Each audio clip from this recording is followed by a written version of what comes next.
मेरी बहन medical college की पढ़ाई कर रही थी। हर हफ्ते मुझसे फिटकरी मांगती और मुझसे कहती, टीचर ने फिटकरी पर एक्सपेरिमेंट करने को कहा है।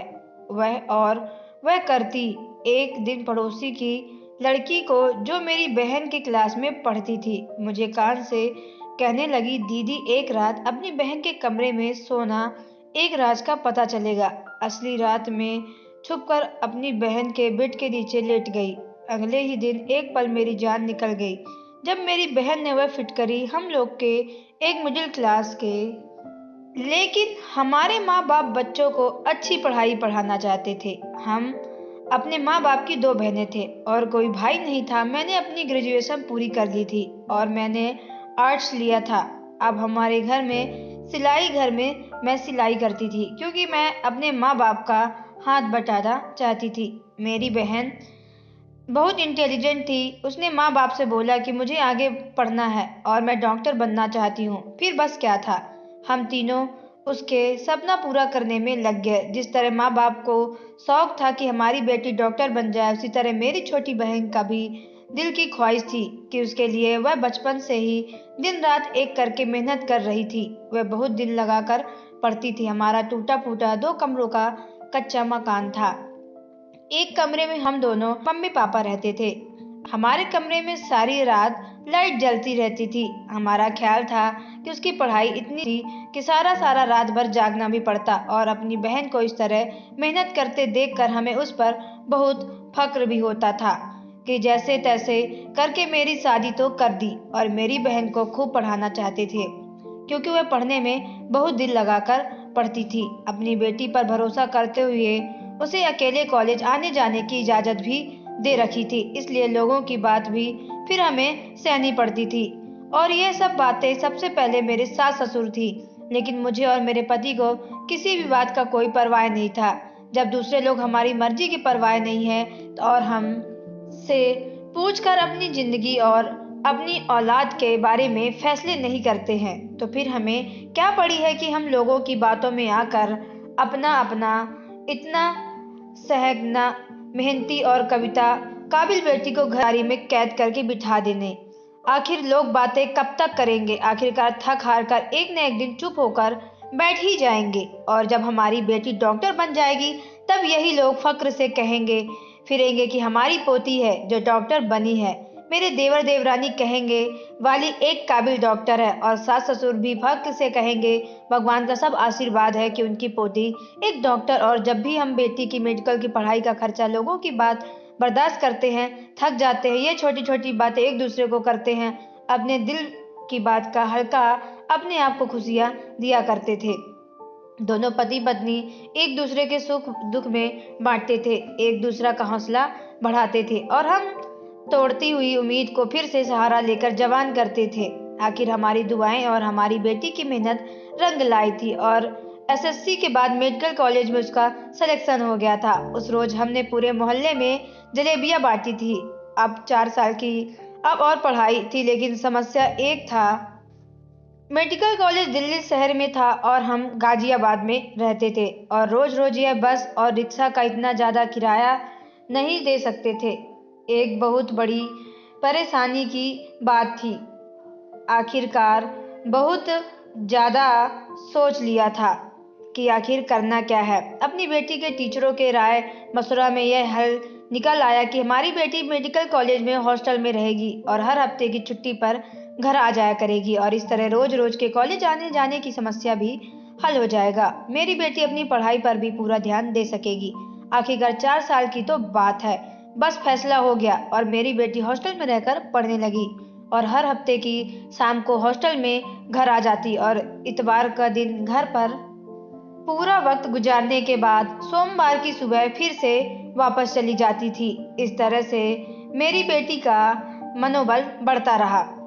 मेडिकल का पहला साल पूरा हो गया और मेरी बेटी पूरी मेहनत और लगन से पढ़कर कमेटी रही। लेकिन जैसे ही थोड़े दिनों बाद उसकी पढ़ाई का सिलसिला फिर से शुरू हुआ, तो हॉस्टल से वापस आने के बाद मेरी बेटी एक अजीब हरकत करना शुरू कर दी। वह जब भी छुट्टी पर एक दिन के लिए घर आती तो मुझसे कहती कि मम्मी, मुझे बाजार में थोड़ी काम है।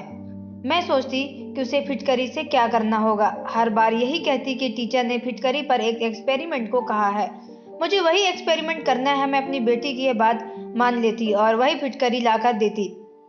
तकरीबन 2 महीने तक यही सिलसिला रहा और जब तीसरे महीने में मेरी बेटी ने यही रूटीन रखा तो एक्सपेरिमेंट था जो पिछले 2 महीनों से पूरा नहीं हो रहा है। तो ये कैसा टीचर है जो हर हफ्ते एक ही काम देता है। लेकिन यह भी सोचती थी कि हो सकता है कोई काम ऐसा है तो जाकिर आखिर मुझे एक 5वीं 5 को क्या पता मेडिकल और मेडिकल की पढ़ाई कैसी होती है। लेकिन जबकि दिमाग में सवाल ने सर उठा ही लिया था, तो इसलिए उस बार जब बेटी आई और उसने फिटकरी की फिर से बात की, तो फिर से यह एक्सपेरिमेंट को कहकर फिटकरी मंगवाई, तो मैंने उससे पूछ ही लिया, यह हर हफ्ते तुम्हें एक ही काम क्यों मिलता है। मेरा सवाल सुनकर पहले तो मेरी बेटी थोड़ा सा घबराए और फिर खुद को संभालते हुए बोली, मम्मी एक काम हमें क्लास में तब तक मिलता रहता है जब तक हम उसे ठीक ना हो जाए, और फिटकरी पर कहने पर एक्सपेरिमेंट नाकाम रहा है, इसलिए जब तक एक्सपेरिमेंट कामयाब नहीं हो जाता है तब तक यह काम मिलता ही रहेगा। मेरी बेटी के इतने लंबे चौड़े जवाब ने मेरी तसल्ली करवा दी और मेरे दिल से सारे शक और सारे सवालात खत्म हो गए। मेरी बेटी एक रात को हमारे पास आकर गुजारने को बोली। हमारे घर गुजारने के बाद मेरी बेटी वापस हॉस्टल चली गई। उसके जाने के बाद पिछले से मैंने उसके कमरे में जब सफाई की तो वह एक चीज़ देखकर मेरे होश उड़ गए। उसने अपनी बेटी पर बहुत भरोसा था, लेकिन अब वह चीज़ें देखने के बाद उसने मेरा अपनी बेटी दोनों आंख बंद करके किए जाने वाला भरोसा डामाडोल हो रहा था। आखिर कुछ ऐसा ही था जो मेरी बेटी मुझसे छुपा रही थी, लेकिन वह क्या छुपा रही थी मेरी समझ में बिल्कुल नहीं आ रहा था।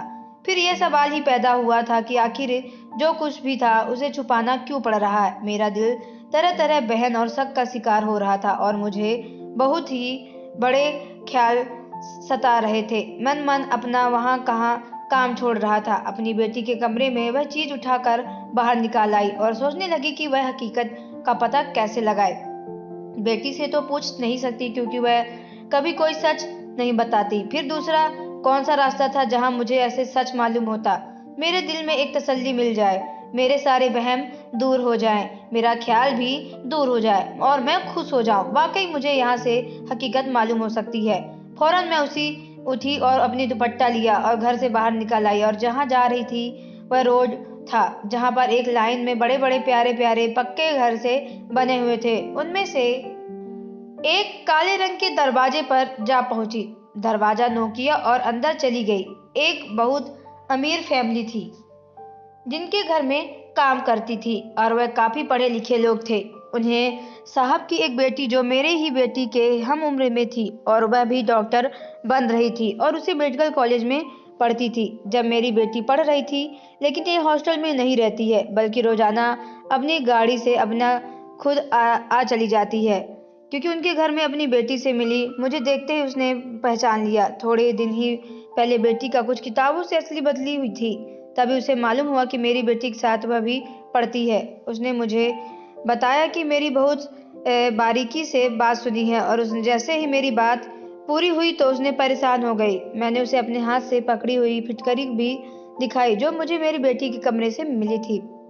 सेठ साहब की बेटी ने उसको बहुत गौर से देखा, फिर मुझे तसल्ली देते हुए कहने लगी, आप चिंता ना करें, कॉलेज में उस पर नज़र रखेगी और उसकी हर एक चीज़ पर नज़र रखेगी और फिर मुझे आकर बताएगी। मैंने उसे यह भी बताया कि मेरी बेटी जब घर आती है तो मुझसे यह कर मंगवाती है कि उसे कोई प्रैक्टिकल करना है और उसे इस बात पर हैरानी हुई कि कहने पर, नहीं ऐसा कोई तो काम हमें कॉलेज में नहीं मिलता, उन्हें ऐसा तो कोई काम नहीं मिला होगा। अब मेरा शक यकीन में बदल गया कि कल कल गलन हो रही थी। मेरी परेशानी एकदम बढ़ोतरी सी हो गई थी। अगर मेरी बेटी पढ़ाई में हटकर कुछ से गलत कामों में पड़ रही थी तो वह यकीनन बदनामी और रुसवाई के साथ साथ लोगों के ताने भी हमारे तक पहुंचने वाले थे। मेरी ऐसी हालत देखकर सेठ साहब की बेटी ने मुझे सतत फिक्र नहीं करें, मैं करूं आकर जरूर असल बात मालूम करेंगी और आपको गलत बात हुई तो मेरी बेटी के डांटने की भी पूरी कोशिश करेगी। उसने मुझसे कहा कि उसकी चीजें वहीं वापस अपनी बेटी के कमरे में रख दो जहां से वह उसे मिली थी, ताकि मेरी बेटी को शक ना हो। हम अनजान बन जाते हैं। मैंने ऐसा ही किया और फिर जाकर अब रात मेरी एक ही काम था, बस अपनी भगवान से प्रार्थना मांगना था। उसके साथ ही साथ मुझे बहुत ही बेचैनी से हफ्ता गुजरने का इंतजार था। कब हॉस्टल से छुट्टी होती और मेरी बेटी घर आती तो मुझे कुछ न कुछ मामले की खबर तो होती। भगवान करे वक्त गुजर गया और हफ्ते की शाम मेरी बेटी एक दिन कटी पर घर आने पर 8 महीने अपनी बेटी के बारे में घर आती तो मुझे कुछ न कुछ मामले की खबर तो होती। भगवान करे वक्त गुजर गया और हफ्ते की शाम मेरी बेटी आ चुकी थी।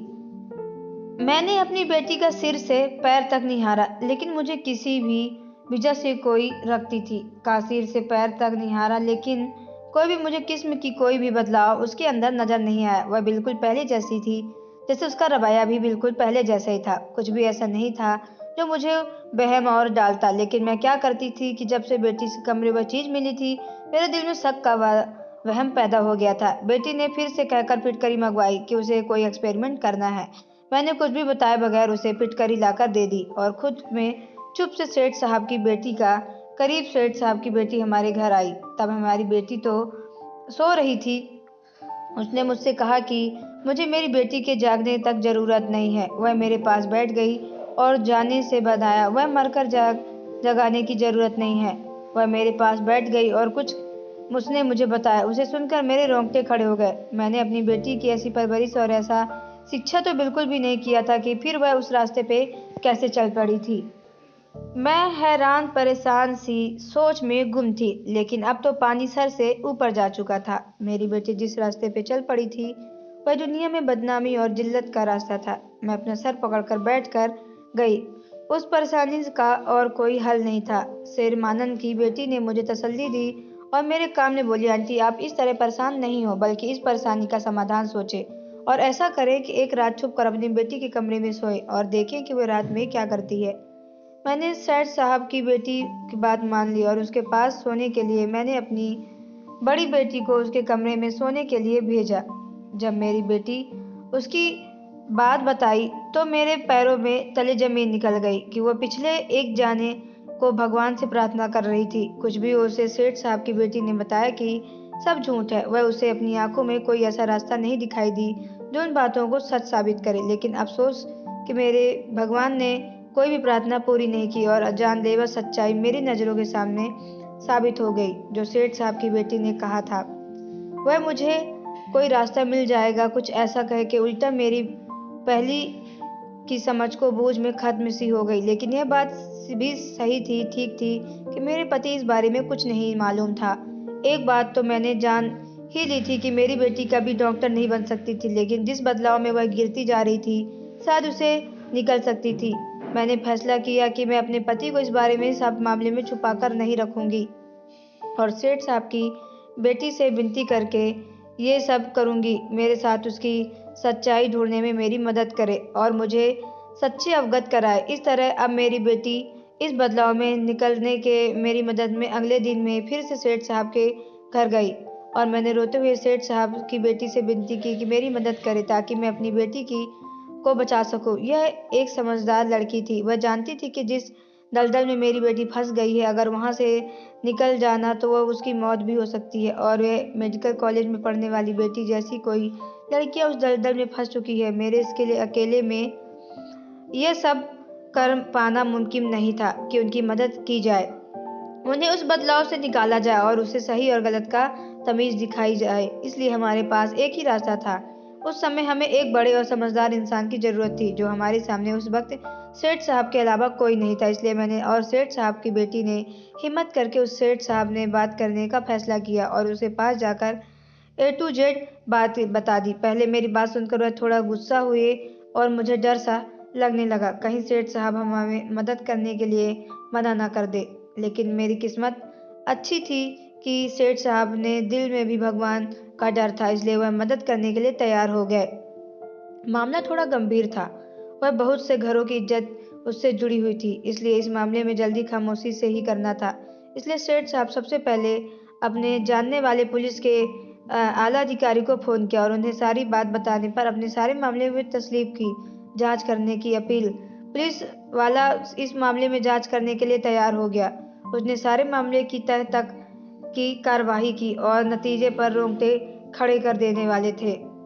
मालूमात हम सुनने वाले एक दिन कांप उठे। सेठ साहब ने अपनी बेटी को भी उस कॉलेज में निकलवा लिया और दूसरी दाखिला करना दिया। शरीफ लोग वहाँ अपनी बेटियां पढ़ने के लिए भेजते हैं। सेठ साहब एक शरीफ और इज्जतदार इंसान थे। उन्होंने वही किया जो एक इज्जतदार इंसान को करना चाहिए था। पुलिस और किसी भी लड़कियां का नाम आए बगैर सारे मामले की बरखीबी तरीके से जांच किया गया। फिर कॉलेज में जितने सारे इंचार्ज थे और टीचर वगैरह थे, उन सब पर एकदम गहरी कार्रवाई शुरू कर दी और उनकी बचने की कोई माफी और कोई गुंजाइश भी नहीं थी। मेरी बेटी भी अब कॉलेज से घर वापस आ गई थी। मैंने बेटी को कॉलेज से निकलवा दिया और अब ज़्यादा देर तक छुपा हुआ नहीं रह सकता था, इसलिए मैंने अपनी पत्नी को भी अपनी बेटी के घर के आने में दूसरे दिन सारी बात बता दी। वह सुनकर तो बिल्कुल थोड़ी देर चुप से ही हो गए थे, पर अब उनको होश आवाज थोड़े बेहोश हुए थे। अब उसने गुस्से में आकर बेटी को मारना पीटना भी शुरू कर दिया, पर मैंने उन्हें समझाया कि वह तो पहले ही फिटकरी का इस्तेमाल से अधमुई सी हो गई है, मर को सहन नहीं कर सकती और बेहोश हो गई। मेरा पति इतने गुस्से में था कि वह बेटी को माफ करने को तैयार भी नहीं था। तो दोस्तों, आपको यह स्टोरी कैसी लगी कमेंट बॉक्स में ज़रूर बताएं। अगर आप हमारे चैनल पर नए हो, चैनल को सब्सक्राइब करके बेल आइकन को प्रेस कर लें ताकि आने वाली सभी वीडियो का नोटिफिकेशन आपके मोबाइल पे सबसे पहले पहुंचे। तो चलिए मिलते हैं नेक्स्ट वीडियो पे। Okay bye, take care.